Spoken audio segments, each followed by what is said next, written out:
안녕하세요. 인생사 세옹지마라더니 이런 일이 있을 줄은 상상도 못했네요. 홀어머니 밑에서 어렵게 자라와 홀대하는 시모와 전 남편에게서 벗어나기까지의 일을 들어주실래요? 물론 세상에 완벽한 가족은 없다고 생각해요.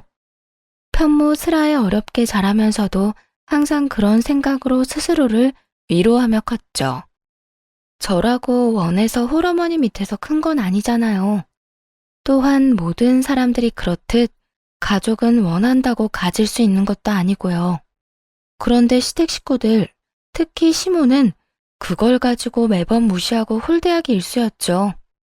이렇게 말하면 그렇게 당할 것 뻔히 알면서 왜 결혼했냐고 묻는 사람도 있어요. 뭐, 다들 그렇듯 남편이 지켜줄 거라는 그런 멍청한 생각을 하고 있었던 거죠. 나중에 한 사실이지만 남편이 저 아니면 안 된다고 시댁에 아주 난리를 피웠더라고요. 왜 그렇게 할 정도였는지 알게 된 건 나중이지만 만약 그때 헤어졌더라면 이런 꼴을 보지 않을 수 있었을까요? 글쎄요, 모르겠어요. 다른 집안이었다면 달랐을까 하는 그런 생각도 이전에는 많이 했지만 이젠 더 이상 안 하려고요. 내가 정말 며느리에 대해선 할 말이 많은 사람이야. 너 같은 며느리 들일 생각 정말 추호도 없었거든. 우리 아들이 뭐가 모자라니? 공무원에 집안도 번듯하고 도대체 모자란 게 뭐가 있어서 감히 너 같은 게 옆에 붙어서 우리 아들 혼사기를 막아? 그래서 몇 번이나 말했지 않니? 애저녁에 헤어지라고. 결혼을 하고 신혼여행을 다녀온 날 들린 시댁에서 시모가 한 말이었어요. 그러니까 처음부터 저는 아니었다는 거죠. 엄마, 제발 그만 좀 해. 내가 좋다잖아. 이제 우리 허락 좀 해줘요. 아, 결혼까지 했는데 왜 이렇게 못 살게 굴어? 너도 그러는 거 아니야.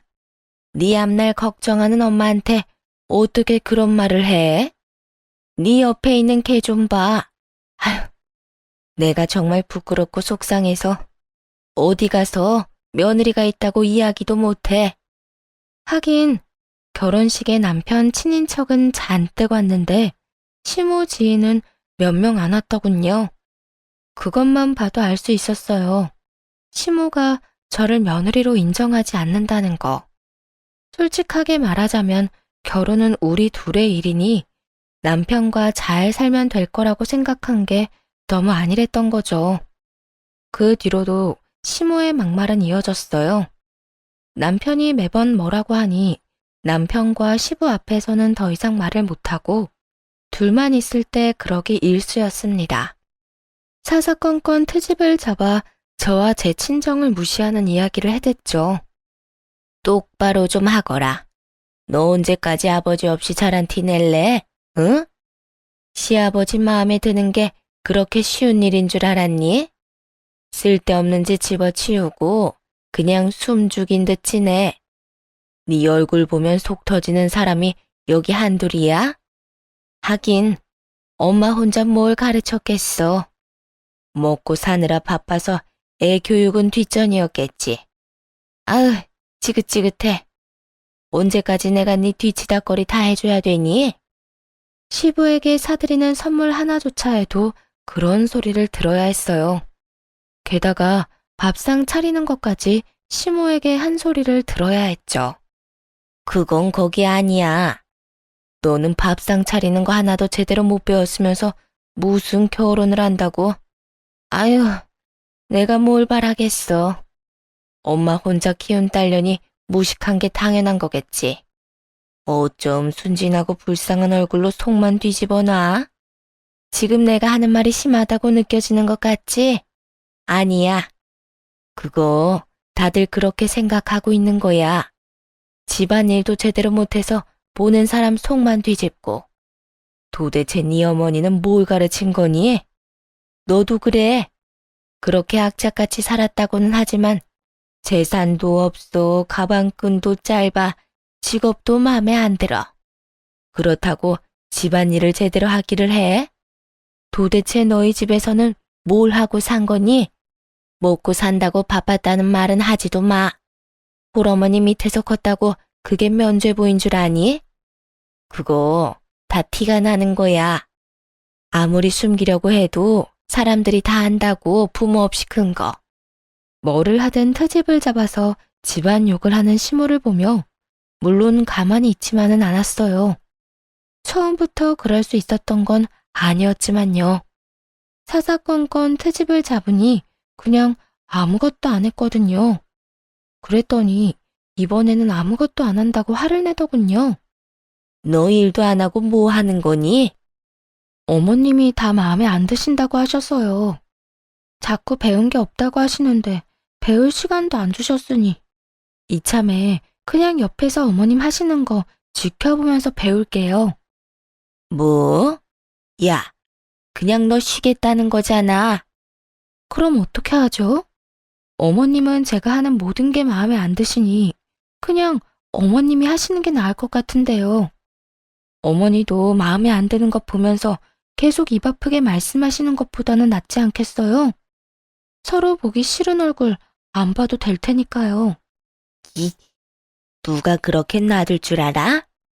제가 하는 게 싫으시면 어머님이 하셔야죠. 어머님 하시기 싫으시면 제가 하는 대로 그냥 놔두시던가요. 결국 시모는 혼자 일하는 건 죽어도 싫었는지 더 이상의 간섭은 하지 않았어요. 하지만 틈틈이 제 어머니와 저를 무시하는 발언은 전혀 멈출 생각이 없어 보였죠. 그러다 하루는 시조모님이 명절에 오신다는 이야기를 전해 들었어요. 우리 할머니 이번 명절에 오실 거야. 그때 결혼 전에 인사드리러 갔을 때 보고 처음이지? 응. 할머님은 어떤 분이셔? 이게 가장 중요한 문제였어요. 시모와 비슷한 사람이면 큰일이잖아요. 그런데 남편이 그러더군요. 할머니는 좀 힘들게 사셨어. 교통사고로 할아버지가 일찍 돌아가셔서 할머니 혼자서 아버지랑 고모를 키우셨거든. 한평생 자식들 지킨다고 재혼도 안 하시는 거 보면 진짜 대단하시지. 그때 남편 말을 들으며 좋은 생각이 났어요. 이거면 시모 뒤통수를 한 대 정도는 때려줄 수 있지 않을까 생각했거든요. 그렇게 명절날이 돼서 시조모님의 집에 방문했어요. 그래, 우리 손부 오랜만에 보는구나. 네가 참 고생이 많지? 아무래도 여자가 남자 집에 시집 오면 여러모로 힘든 일이 많은 법이야. 나도 그랬다. 많이 힘들었지. 남편까지 일찍 잃고 어린 두 남매 키우느라 얼마나 고생했는지 모른다. 그래도 이렇게 키워놓으니 얼마나 좋으냐. 아들도 번듯하게 자랐지. 이렇게 며느리까지 보고. 시주모는 힘든 그때를 떠올리는지 눈가가 촉촉해지더군요. 듣다가 이때다 싶어서 시주모에게 말했어요. 하긴 한부모 가정에서 자란 며느리나 사위를 좋아하는 사람은 없죠. 아버님도 결혼하시기 힘드셨겠네요. 사실 부모가 한 사람이라도 없으면 다 티가 난다고 하잖아요. 그만큼 분명 모자란 게 있을 테니까. 하나 남은 부모야 자식 새끼 먹이려고 뼈 빠지게 일하느라 남아있는 애들을 봐줄 사람이 없으니 가정교육도 제대로 못 배웠을 거고, 그러다 보면 주위 사람들도 그런 가정에서 태어난 사람은 별로 안 좋아할 테고요. 평소 시모에게 듣던 말이었죠. 그 말을 듣더니 시조모의 얼굴이 완전히 굳어버리더군요. 그러자 남편이 깜짝 놀라 말했어요.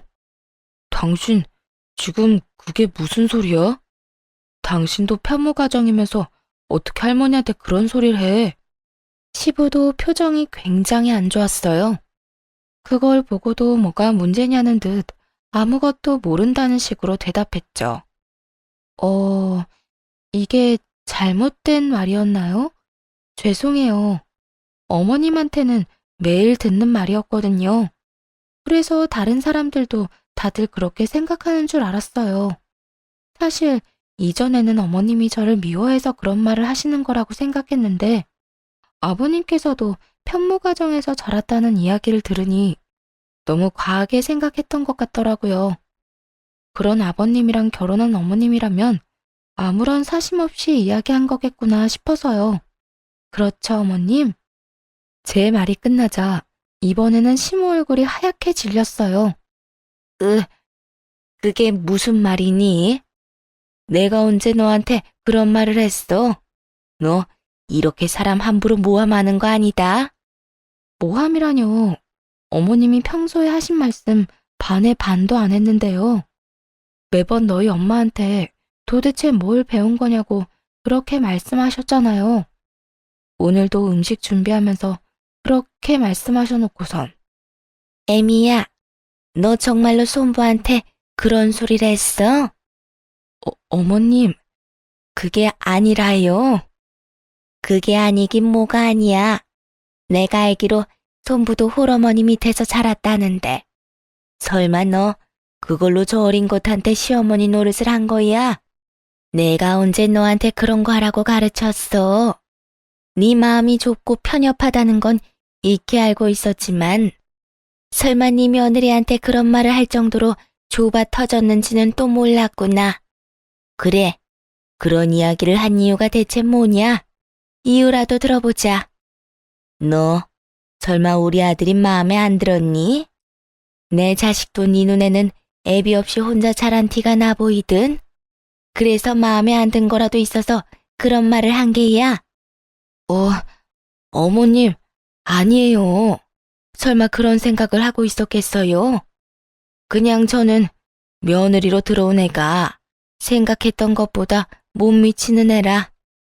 결혼은 네 아들이 하지 네가 하는 게 아니잖아. 그리고 말이다. 정말 평소에 그런 생각을 안 했으면 어떻게 그런 말이 그렇게 술술 쉽게 나왔겠어? 정말 이런 애인지 몰랐다.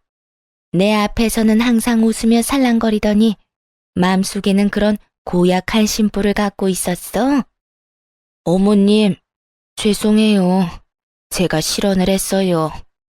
시모는 시조모에게 죄송하다며 빌다가 저와 눈이 마주치고는 부릅뜨고 노려보더군요. 뭐, 노려보면 어쩔 거예요. 지금 당장 혼나고 있는 건 시모고 저는 그저 피해자인데. 결국 시모는 무릎 꿇은 채로 시조모에게 미친 듯 혼나고 그 후 시댁 생활이 좀 더 편해질 수 있었죠. 시조모가 시모를 혼낸 다음 그러시더군요. 아가, 그런 말 귀담아 듣지 말거라. 정말 편협하고 속 좁은 인간들이나 그렇게 생각하는 거야. 나라고 애 아빠를 일찍 잃고 싶었겠니? 그게 사람 마음대로 안 된다는 거 잘 알고 있다. 네 시어미가 하는 말에는 너무 마음 두지 말어. 그리고 앞으로도 저런 쓸데없는 말 짓거리면 나한테 전화해서 이야기하거라. 네 시어머니한테 한마디 해줄 테니. 그 이야기를 듣는데 마음이 든든하더군요. 그렇게 시모에게서 벗어날 수 있었어요. 시주모에게 잔소리를 듣고 일어나던 시모가 분한 듯 노려봤지만 뭐 어쩌겠어요. 이미 시조모에게 시모는 찍혀버린 것을요. 그동안 시부가 홀어머니 밑에서 컸다는 걸 몰랐는데 자기 부군이 그런 환경에서 자랐다는 걸 알면서도 그런 식의 욕을 할 수 있었던 시모가 어찌 보면 참 대단하기도 했죠. 그렇게 시모가 당한 뒤로는 절대로 그런 이야기를 안 하더군요. 시조모가 제 전화번호까지 받아갔거든요. 정기적으로 연락하라고요. 효과가 좋았죠. 그래서 저는 앞으로도 이렇게 평온할 줄로만 알았어요. 그 다음에 다가올 비극은 더 큰 것이라는 것도 알지 못하고 그 일이 있고 몇 달 뒤의 일이었어요. 그날은 몸이 안 좋아 일찍 집에 가 있는 상황이었어요. 남편이 왔는데 마중도 나가지 못할 정도로 기진맥진해 있었죠. 남편은 그날 회식을 하고 2차까지 갔다가 늦은 저녁이나 되어 돌아왔어요. 집에 도착해서는 친구와 통화를 하는데 아마 제가 자고 있다고 생각했던 것 같더라고요. 그러니까 그런 대화를 할 수 있었던 거겠죠. 야, 결혼 그거 별거 아니다. 네가 너무 진지하게 생각하는 거라니까. 뭐? 왜 결혼했냐고? 그렇지. 뭐 더 좋은 여자 만날 수도 있긴 했지. 근데 일부러 그런 여자는 안 만났어. 이게 무슨 말인가 싶었어요. 당연히 남편이 절 사랑해서 결혼했다고 생각하고 있었으니까요. 그래서인지 그때까지만 해도 그 뒤에 무슨 말이 나올지도 모르고 별 생각 없이 듣고 있었네요. 우리 와이프가 좀 불쌍하잖아. 가진 것도 없고 아버지도 없고 딱 봐도 뭔가 챙겨주지 않으면 안 될 것처럼 그렇게 보이지. 그래서 선택한 거야. 너도 알아도. 잘난 여자 만나면 남자만 피곤해. 다 맞춰줘야 하니까. 적당히 모자란 여자 만나면 네가 핸들링 하기가 쉽잖아. 순간 망치로 머리를 한 대 맞은 기분이었어요. 설마 남편이 그런 생각으로 결혼을 했을 거라고 상상조차 못했거든요. 그딴 의도로 그런 쓰레기 같은 생각으로 시모의 반대도 무릅쓰고 결혼을 했다고요? 정말 믿겨지지 않았어요. 손이 덜덜 떨리더군요. 쓰레기라니. 야, 결혼은 현실이야. 너 잘난 여자랑 결혼해서 잡혀 살 자신 있어? 난 그렇게 못 살거든. 난 해보고 싶은 거, 사고 싶은 거 다 해가며 살아야 하고, 원하는 거 다 누리면서 살아야 돼. 그러려면 어느 정도 부족한 여자가 좋다니까. 내가 우리 엄마 반대를 무릅쓰면서까지 왜 이 여자를 와이프로 만들었는데? 다 그런 것 때문이잖아. 너도 결혼해보면 이게 얼마나 편한지 느낄 수 있을 거다. 남편 말에 점점 더 무너지는 기분이었어요. 당장 나가라고 소리치고 싶었지만 지금 당장 이 사람한테 화를 낸다고 해서 달라질 게 없다는 것도 알고 있었어요. 그때 그 이야기를 들으며 최악의 경우는 이혼까지도 생각이 들었어요. 하지만 그마저도 마음대로 생각할 수조차 없었죠. 혼자 저를 키워온 어머니가 많이 아프셨거든요. 그런 어머니에게 이혼 소식을 전하면 분명히 좋지 못한 영향을 끼칠 것 같았고 크게 걱정이 되더라고요. 여태 모든 걸 희생한 엄마인데 딸이 결혼해 제대로 살지도 못하고 이혼하게 됐다는 걸 보여주라니 참 죄송하고 슬픈 일이잖아요. 그렇게 시끄럽게 한참을 떠들던 남편놈은 안방에 들어와서야 저를 한번 확인하고는 아차 싶었는지 목소리를 낮추더군요. 그러더니 곧 전화를 끊더라고요. 그리곤 슬그머니 제 이름을 부르는데 못 들은 척 했어요. 심장이 쿵쿵 뛰고 머리가 하얘져 어떻게 해야 할지 모르겠기도 하고요. 그래서 그냥 자는 척을 했죠. 그 뒤로 정말 미친 듯이 고민을 했어요. 이걸 어떻게 할까? 이혼을 해야 할까? 이혼을 하게 된다면 어떻게 해야 좀 더 유리하게 진행할 수 있을까? 그리고 이혼 후도 생각을 해야 했죠. 막무가내로 덤빈다고 해서 현실적인 어려움이 사라지는 건 아니잖아요. 다행인 건 남편과 제 사이에 아이가 없어 이혼은 쉽겠지만요. 그렇게 머리가 터질 듯이 고민 중이었는데 하루는 시모와 시부가 부부 동반 모임을 간다고 하더군요. 근데 때마침 공교롭게도 남편도 그날 약속이 있다고 나갔어요. 차라리 저 인간들 얼굴을 안 봐서 다행이다 싶기도 했죠.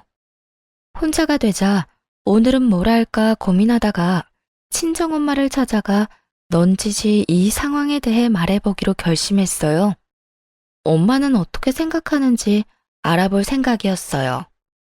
그래서 친정엄마를 데리고 번화가로 나갔죠. 오랜만에 식사 대접을 하는 거니 좋은 곳에서 맛있는 걸 사주고 싶었거든요. 그렇게 빌딩에 도착해서 올라가는데 정말 우연히도 시모와 마주쳤어요. 가려던 가게가 시모의 모임 장소 위층에 있던 거더라고요. 그래서 친정 어머니와 함께 시모에게 가까이 다가갔죠. 그래도 밖에서 마주쳤는데 인사는 해야 하잖아요. 게다가 어머니도 알아보시는 상황이었고요. 아이고, 사부인, 오랜만입니다. 잘 지내셨죠? 시모는 친정어머니에게 고개를 까딱하더니 이내 저를 쳐다보며 그러더군요. 야, 너 조용히 해. 나한테 어머니라고 부르지 마라. 나도 오늘은 너 며느리라고 안 부를 거야. 제발 우리 밖에서는 어머님 며느리 이런 소리 하지 말자. 나 네 어머님 하기 싫어. 이유는 네가 더 잘 알지? 게다가 이런 데 오면서 어머니 한 번만 모시고 오니 티가 안 낼래야 안 날 수도 없지. 하고 다니는 꼴 보면 누가 널 내 며느리로 볼까 무섭다 얘. 어쨌든 오늘은 마주치더라도 아는 척 하지 마. 어머님이라고 부를 생각도 하지 말고. 마음속에서 솟아오른 분노를 최대한 억눌렀어요. 저 사람은 지금 인사하는 저희 어머니의 인사도 받아주지 않았고 제게는 어머니라고 부르지도 말라고 하는 거였어요. 그 이유야 뻔했죠.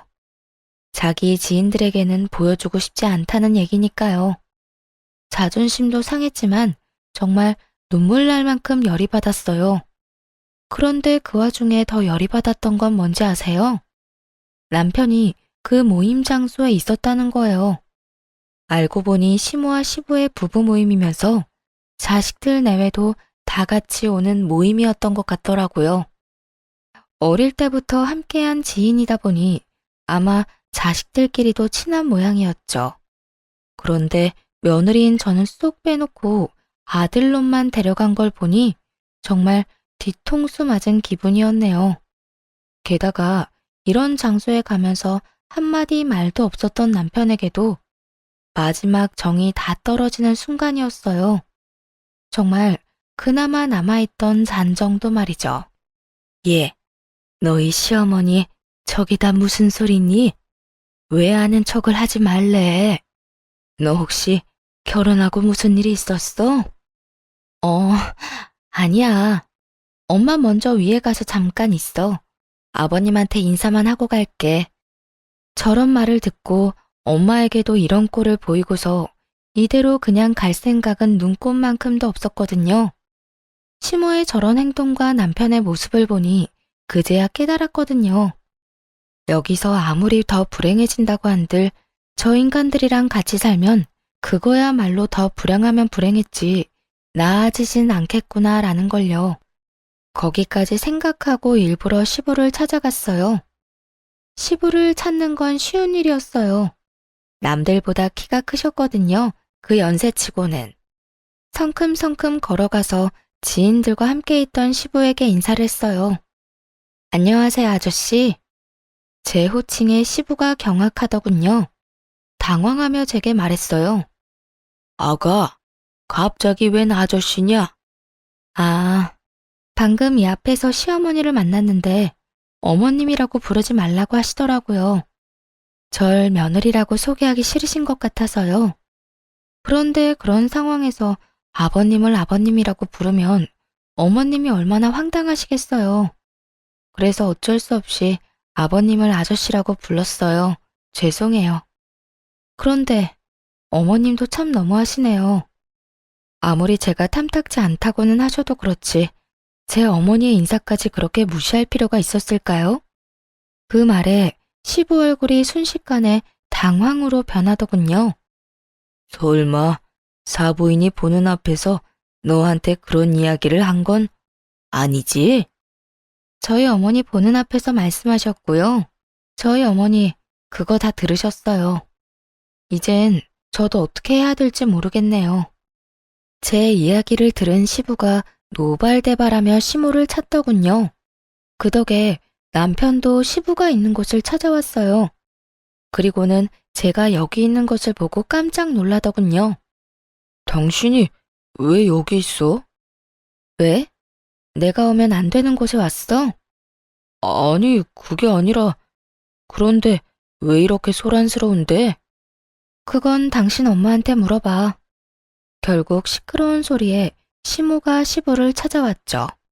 아니, 당신은 도대체 왜 이렇게 시끄럽게 굴어요? 어머, 넌?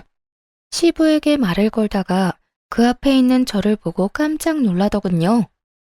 당신 대체 생각이 있어 없어? 어떻게 며느리한테 그런 이야기를 해? 사부인 보는 앞에서. 제가 뭘 어쨌다고 그래요? 그냥 조용히 지나가고 싶은 마음에 아는 척 하지 말라고 한 것뿐이에요. 이게 그냥 조용히 지나갈 일이야? 어떻게 사부인 보는 앞에서 며느리한테 시어머니라고 부르지 말라고 할 수가 있어? 당신 진짜 생각이 있는 거야 없는 거야? 저번부터도 그렇지만 아무리 생각해봐도 도저히 이해가 안 돼. 왜 이해가 안 돼요? 난 이해가 되는데. 애초에 저런 애 며느리로 받아들일 생각 없었다고요. 쟤보다 훨씬 괜찮은 여자애도 많았는데 왜 저런 애가 우리 아들 와이프인 거예요? 대체 왜? 당신은 그게 싫지도 않아요? 그 수많은 재원들. 집안도 빵빵하고 얼굴도 예쁘고 돈도 잘 버는 그런 애들이 줄을 섰었는데 왜 꼭 저 여자애냐고요?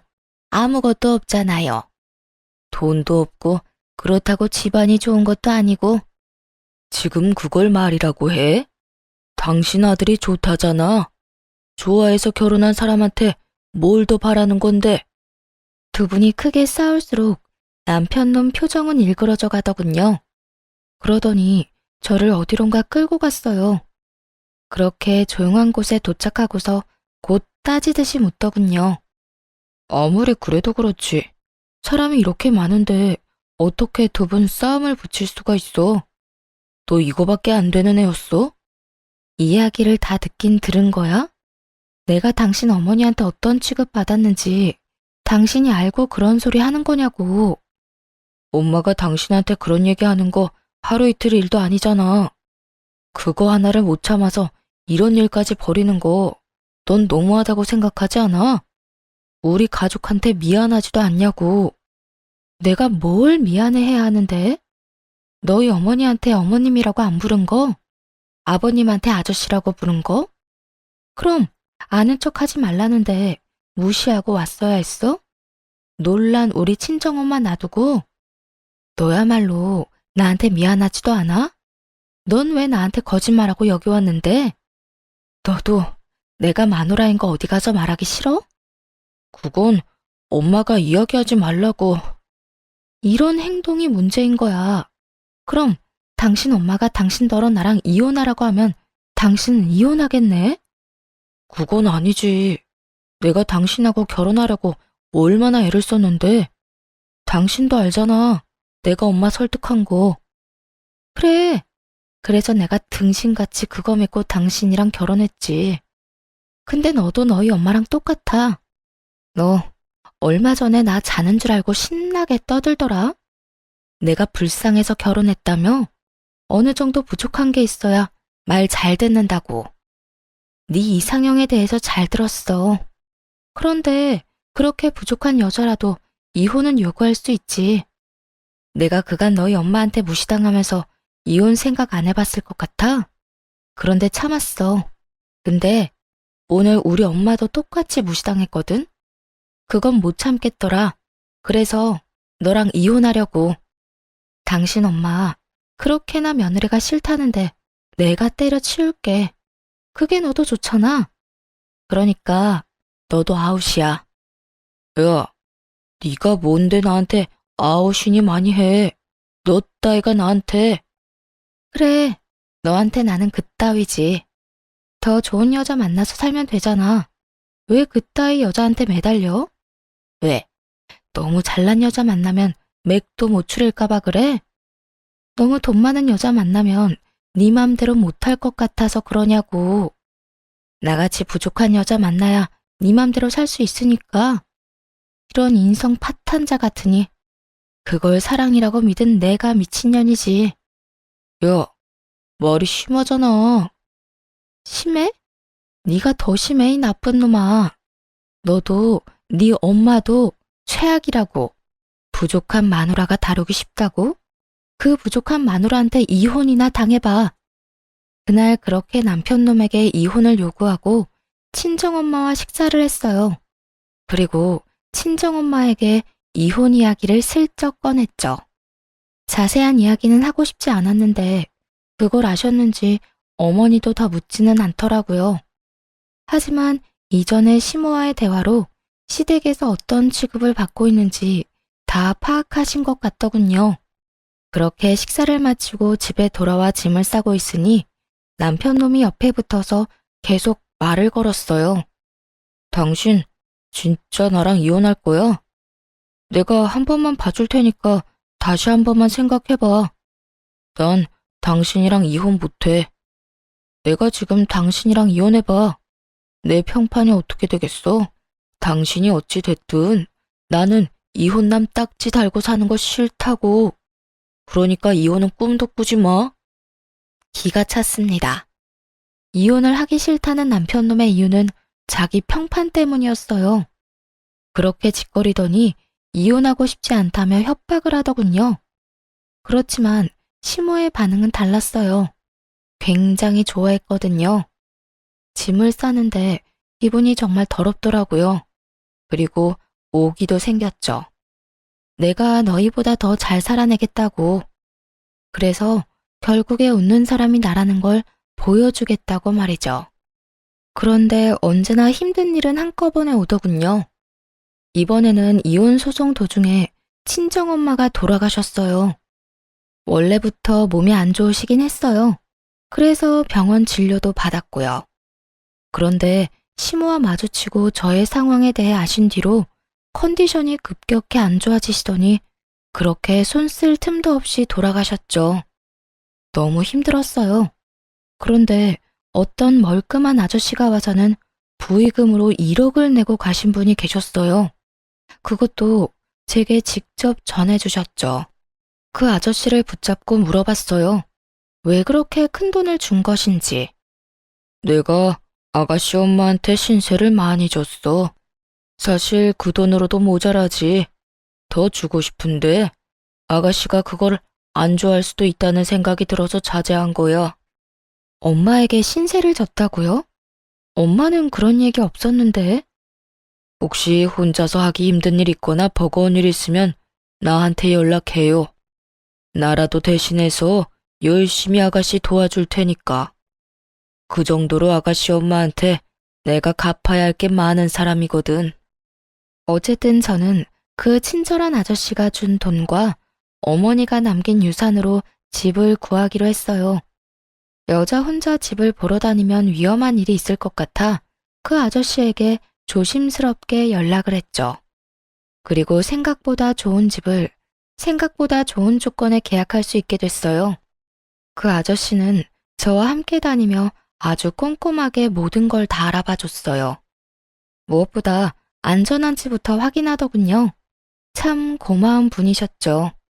그래서 집 계약한 날 아저씨에게 식사 대접을 하기로 했어요. 그런데 그곳에서 정말 우연찮게도 다시 시모와 마주쳤어요. 아무래도 생활권이 좁은 지방인데다가 남편과 자주 다니던 곳이 시모의 단골 가게이기도 하니 계속 마주치게 되더라고요. 아이고, 너도 참 대단하다. 우리 아들이랑 이혼 준비하면서 아저씨를 만나?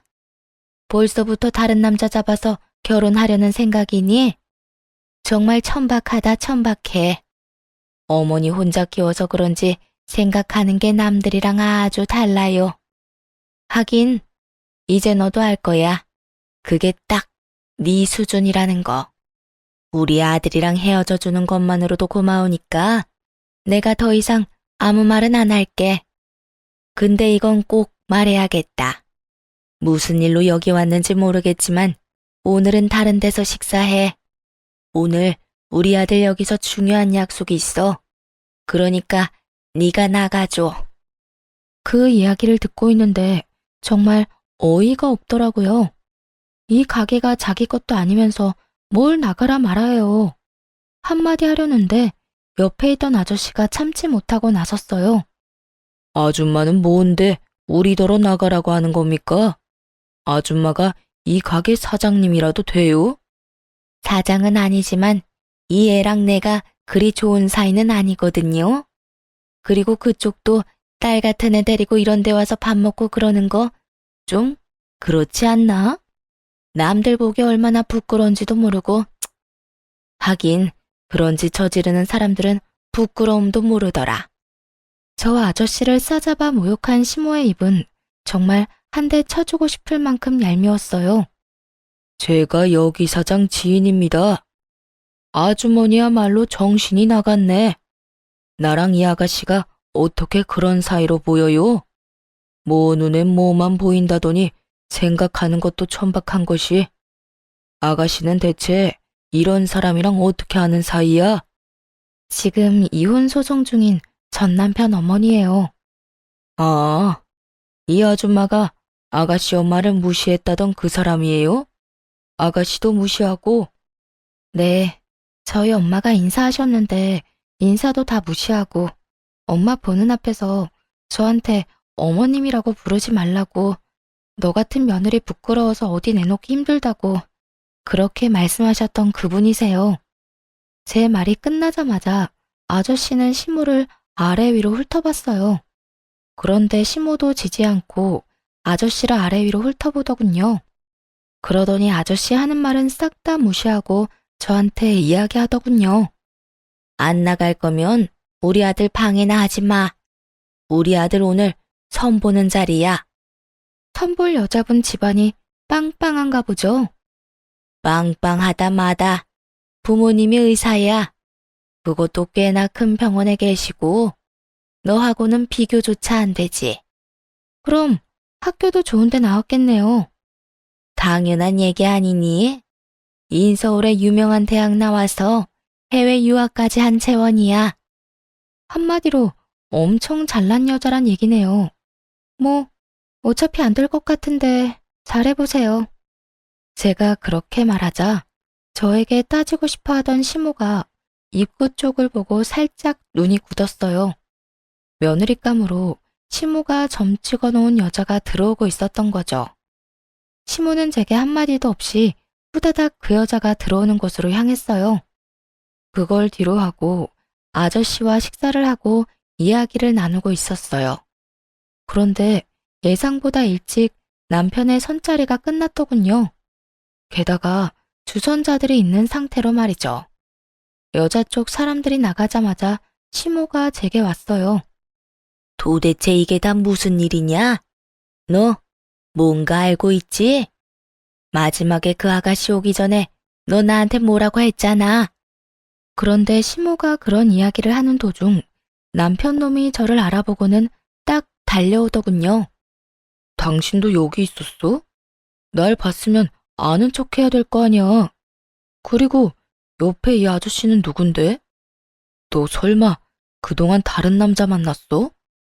너 우리 이혼 소송 기간이라도 다른 남자 만나면 유책 배우자 되는 거 몰랐어? 와, 너 진짜 웃긴다. 얌전한 고양이가 부뚜막에 먼저 올라간다더니. 이 녀석아, 좀 가만히 있어봐. 엄마 이야기하잖아. 어서 이야기해봐. 너 도대체 뭘 아는데? 저 여자가 우리 아들 싫다고 할 줄 알았느냐고. 어머님은 아드님을 정말 모르시네요. 그 아드님 이상형이 어떻게 되는지 알아요? 어떤 여자랑 결혼하고 싶어 하는지는 알고서 천자리 봐주시는 거냐고요. 여자가 예쁘고 똑똑하고 돈 많으면 됐지. 돈도 잘 벌고. 그거 아니야? 어머님 아들은요, 그런 여자가 이상형이 아니에요. 한눈에 봐도 불쌍해 보이는 여자가 그 사람 이상형이거든요. 그런 인간한테 매번 잘난 여자를 들이밀면 당연히 싫다고 하는 거죠. 우리 아들이 왜 그런 여자를 좋아해? 너 미쳤니? 네가 우리 아들 이상형이라고 말하고 싶은 거야? 설마요. 누가 불쌍한 걸 이유로 이상형이 되고 싶겠어요? 저도 우연히 들어 알았어요. 저 사람이 다른 친구랑 통화하는 거. 그때 그러더라고요. 뭐 하나 부족해서 다루기 쉬운 여자, 그런 여자랑 결혼하라고. 친구한테 조언까지 해주던데요. 잘난 여자는 자기 잘난 거 알아서 남편 얘기 듣지도 않는다고 말이죠. 그러니까 쉬운 여자를 원하는 거죠. 그런데 똑똑하고 돈 많고 빵빵한 여자 중에 쉬운 여자가 있어요? 없지. 이야기가 끝나가자 시모 표정이 정말 썩어버리더군요. 저한테 매달리는 것도 사랑해서 그런 거 아니에요. 만만한 여자 찾기가 힘드니까 그런 거겠죠. 저 보세요. 얼마나 만만했겠어요. 안 그래요? 말이 진행될수록 시모의 얼굴은 점점 침울해졌어요. 그리고 남편 놈은 다급해졌죠. 그런 이야기를 왜 엄마한테 해? 그런데 이제 어쩌나? 나 얼마 전에 돈 생겼거든? 어머니 돌아가시고 유산도 많이 남겨주셨고, 보험으로 돈도 좀 많이 들어왔어. 그래서 그 돈으로 집 계약하고 왔고. 아, 그러고 보니 오늘 이혼 판결 났네? 앞으로는 이렇게 안 마주쳤으면 좋겠고, 우리 헤어지더라도 선은 넘지 마. 아무리 그래도 그렇지, 서로 아무것도 모르게 가게 들어왔는데, 나더러 나가라고 하는 건 아니지 않나? 이젠 완전 남남이잖아요, 아줌마. 나 진짜. 여보, 당신이 생각하던 그런 거 절대 아니야. 내가 왜 그런 이유로 당신을 좋아해? 그냥, 그건 농담이었어, 농담. 농담 같은 소리하고 자빠졌네. 야, 넌 농담을 그렇게 진지하게 하니? 결혼 앞두고 고민하는 친구한테 그런 이야기 해주는 거 보니 네 인성이 보인다, 인성이. 두 번 다시 나한테 여보라고 부르지 마. 결판 났으니까. 그리고 내 인생에서 좀 꺼져줘. 제발 이렇게 알짱거리지 마. 그렇게 남편놈과 시모를 버려두고 저는 아저씨와 함께 밖으로 나왔어요. 옆에서 모든 걸 듣고 있던 아저씨 표정이 별로 좋지 않아 보였죠. 아저씨한테 이런 모습 보인 것도 좀 그렇긴 했어요. 그런데 아저씨가 저한테 묻더군요.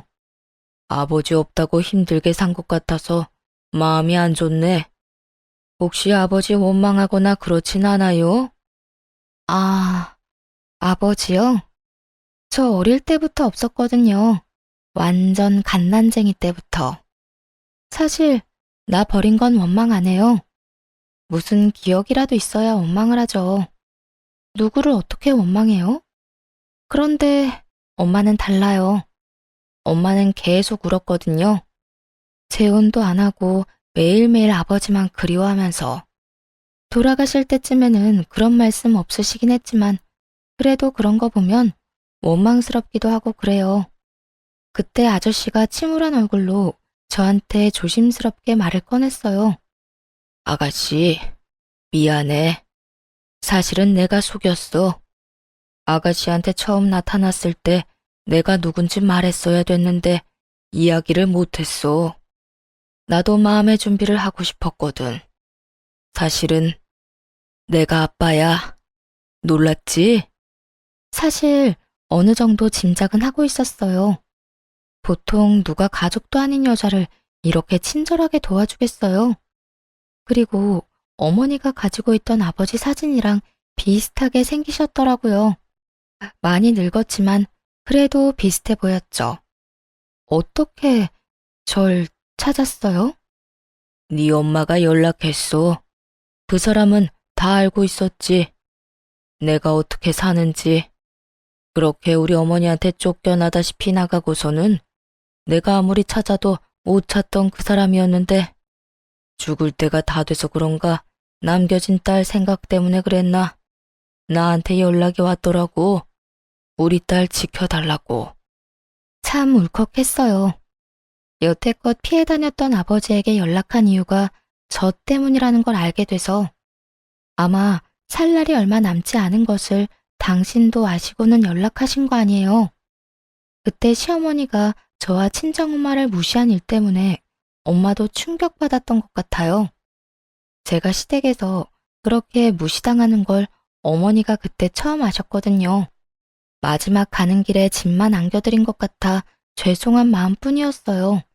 그렇게 저에게는 다시 새로운 가족이 생겼어요. 어머니가 돌아가시고 아버지가 생긴 거죠. 아버지는 뭐든 해주고 싶어 했어요. 이혼하고 얼마 후 미용 관련 자격증을 따기로 했어요. 그렇게 공부를 하고 어렵게 자격증을 따고 나니 아버지는 이번에는 가게를 차려주고 싶어 했어요. 자격증을 딸 때도 아버지가 물심양면으로 다 지원해 주셨는데 바로 가게까지 차려주시려 할 줄은 상상도 못했죠. 그때만 해도 혼자서 일할 수 있는 작은 상가 정도겠거니 생각했어요. 그런데 아버지가 보여준 상가는 제 상상과는 전혀 달랐어요. 그 지역 내에서도 최고 번화가한 거리에 있는 상가 1층이었거든요. 임대료도 엄청 높았고 혼자서 이 큰 매장을 이끌어간다는 건 상상도 되지 않더라고요.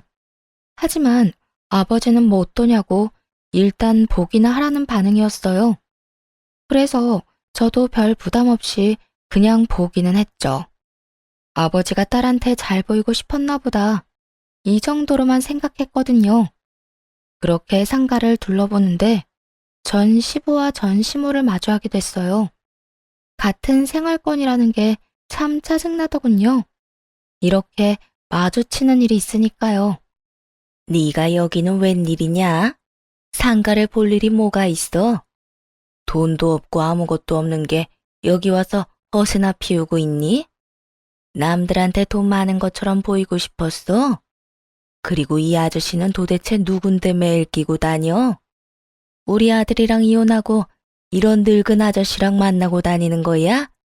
정말 네 수준도 알만하다 알만해. 그런데 전 시모 옆에 있는 전 시부 표정이 조금 이상하더군요. 그러더니 전 시모를 말리기 시작했어요. 여보, 그만해. 이제 남인 사람 왜 자꾸 그렇게 신경을 긁어? 그만 좀 해. 아니, 당신은 열받지도 않아요? 우리 아들이랑 이혼하고 벌써 저런 늙은 남자 물어서 동네를 돌아다닌다는 게 전 정말 짜증나요. 그래, 얘, 너랑 정말 잘 어울린다. 어쩜 얘나 지금이나 변한 게 없어. 아빠 없이 커서 아버지 뻘 되는 사람한테 끌리니? 그런 주제에 우리 아들이랑 결혼은 왜 했어? 입에서 나오는 그 더러운 소리를 듣고 있으려니 기분이 나빴어요. 듣다 못해 한마디 하려고 했더니 옆에 있던 아버지가 코웃음을 치며 전 시모에게 말했어요. 내가 듣자 하니 우리 딸이 돈 없고 편모스라에 컸다고 그렇게 못되게 굴었다지? 그런데 이거 어쩌나? 이제 아빠가 생겼는데 당신네들이 보려고 하는 이 상가 내 거야. 당신들이 들어와 있는 이 빌딩도 내 거라고. 나는 내 거 당신 같은 인간들한테 빌려줄 생각 요만큼도 없어. 내 거는 우리 딸 거지. 이 빌딩도 마찬가지고. 나 죽으면 우리 딸이 가질 건데 어때요 기분이? 아까워서 죽을 것 같지? 한 달만 참았으면 이 재산도 당신 아들한테 돌아갔을지도 모를 거 생각하니까 눈앞이 빙글빙글 돌지. 사람 괴롭히면서 나쁘게 군 죄값 받는다고 생각해. 한평생 동안 죽을 때까지 당신들이 가질 수 있었던 거 보면서 후회나 하고 살아. 내 딸은 내가 준 부동산 가지고 떵떵거리며 살 테니까. 아버지 말을 듣는 전 시모의 얼굴은 경악으로 물들었어요. 아무것도 없는 빈털터리에 이혼한 전 며느리가 갑자기 건물주의 딸이 되어 나타난 거나 다름없잖아요. 게다가 전 남편과 이혼한 지 한 달이었어요. 한 달 만에 전 며느리 처지가 바뀌었으니 자기 딴에는 또 얼마나 억울했겠어요. 어이없죠? 실제로 자기 것도 아니면서. 잠깐만. 진짜야? 진짜로 너희 아버지야? 이 빌딩 주인이고? 나한테 거짓말하는 거 아니지? 그때 아버지가 관리인을 불렀어요. 여기 있는 사람들 내보내요. 속 시끄러운 인간들이니까. 진짜로 경비원들과 관리인들이 전 시부와 전 시모를 내보내기 시작했어요. 그때가 되니 전 시모 얼굴이 완전히 놀라버리더군요. 그렇게 가게 밖으로 쫓겨나간 전 시부와 전 시모는 서로 탓하며 싸우기 시작했어요. 당신은 제발 그 성격부터 좀 고쳐. 저번에도 사람들 보는 앞에서 며느리한테 그딴 짓 해서 사람들이 우리를 우습게 하는데 지금도 봐. 당신 때문에 원하던 상가도 계약 못하게 됐잖아. 아니, 일이 이렇게 된 게 제 잘못이에요? 걔가 갑자기 웬 남자 끼고 돌아다니니까 그냥 궁금해서 그런 얘기 한 거지. 그건 이야기가 아니라 모욕이지. 그리고 옆에 있던 사람이 아버지인데 그 아버지 앞에서 늙은 남자를 물었다느니 어쩌니 그런 소리를 해? 도대체가 정신이 제대로 박힌 거야? 어휴, 저놈의 옆에 내 입이 방정이지. 결국 나중에 전 시모가 어떻게 알았는지 저희 집에 찾아와서 저한테 사정사정 하더군요. 예, 아가. 내가 여태 너한테 그렇게 모질게 군 거 다 내가 잘못했다. 우리 아들도 그렇고 나도 그렇고 너 보내고 얼마나 후회하는지 모른다. 내가 앞으로는 절대 그런 짓 안 할 테니 다시 돌아와주면 안 되겠니? 저는 전 시모가 그렇게 굽실거리는 모습을 처음 봤어요. 싫어요. 여태까지 아무것도 모르고 병신처럼 그런 취급 당하면서 살았는데 다시 또 돌아가라고요? 참 양심이 없으시네요. 어떻게 저한테 다시 돌아오라는 말을 할 수가 있죠? 어머님이 제 가슴에 박은 대못이 얼마나 많은지 기억도 안 나죠? 미안하다. 미안했어. 내가 잘못했다니까. 죄송한데 헛소리는 그만 좀 하시고 저한테 와서 왜 이러는지 잘 알아요. 제가 아니라 제 아버지 재산이 탐나는 거겠죠. 그러니까 우리 아버지 말처럼 그냥 그렇게 평생을 후회하면서 사세요.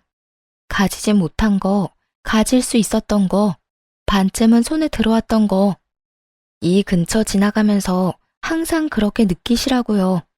아참, 그리고 그렇게 원하던 돈 많고 집안 빵빵한 며느리 잘 찾아보세요. 아드님 정신머리로 어머님 원하는 며느리 만날 수 있으려나 모르겠지만요. 제발 어떻게 안 되겠니? 네 시아버지가 네 가게 들어가는 그 1층 상가가 너무 갖고 싶다는데 내가 그런 말에서 망쳐버렸으니 어떡하니? 내가 책임을 지는 게 맞지. 그럼 더 좋은 가게 알아보시면 되죠. 상가가 어디 거기뿐이에요? 한 번만 더 말도 안 되는 소리 짓거리면 정말로 이 근처에는 발도 못 디디게 해줄 거예요. 당신이 전 며느리한테 어떤 짓 했는지 내가 다 까발릴 거라고. 그런 소문나도 동네 돌아다닐 수 있는지 어디 한번 봅시다. 결국 제 말에 전 시모는 망연자실 앉아만 있더군요. 그런 전 시모를 내버려 두고 나왔죠. 이제 와서 욕심이 나긴 했나 보더라고요. 사촌이 땅을 사도 배가 그렇게 아픈데 이혼한 전 며느리가 알고 보니 긁지 않은 복권이었다는 걸 알았으니 이미 손안에 들어왔던 거나 마찬가지인 복권을 포기한 거나 다름없잖아요. 평생 그 생각으로 고통받으며 살 거 생각하니 웃겨서 웃음이 멈추질 않더군요. 그 뒤로 그 사람들 연락을 받은 적은 없어요. 제가 먼저 알아볼 생각도 없고요. 그냥 안 보고 사는 게 제일 낫다는 생각을 하고 있어요. 살다 보니 참 이런 일도 생기는군요. 홀가분하면서도 쓴웃음이 나오지만 그래도 탈출하고 나서는 마음이 훨씬 편해요. 아마 계속 참기만 하고 그 사람들과 살고 있었다면 언젠가 했던 생각처럼 불행했으면 불행했지 이런 날은 오지 않았을 거예요. 아버지를 만나 제 배경이 바뀐 것을 알고 전 시모의 태도가 바뀌었다 해도 그건 그거대로 기분이 좋지만은 않았을 거고요. 이제는 그런 일도 있었지 하고 털어버리고 새 미래를 향해 나아갈 생각입니다. 그래도 힘든 일이 있으면 좋은 일도 생기는 법인 것 같아요. 긴 글 읽어주셔서 감사합니다. 모두들 행복한 하루 되세요.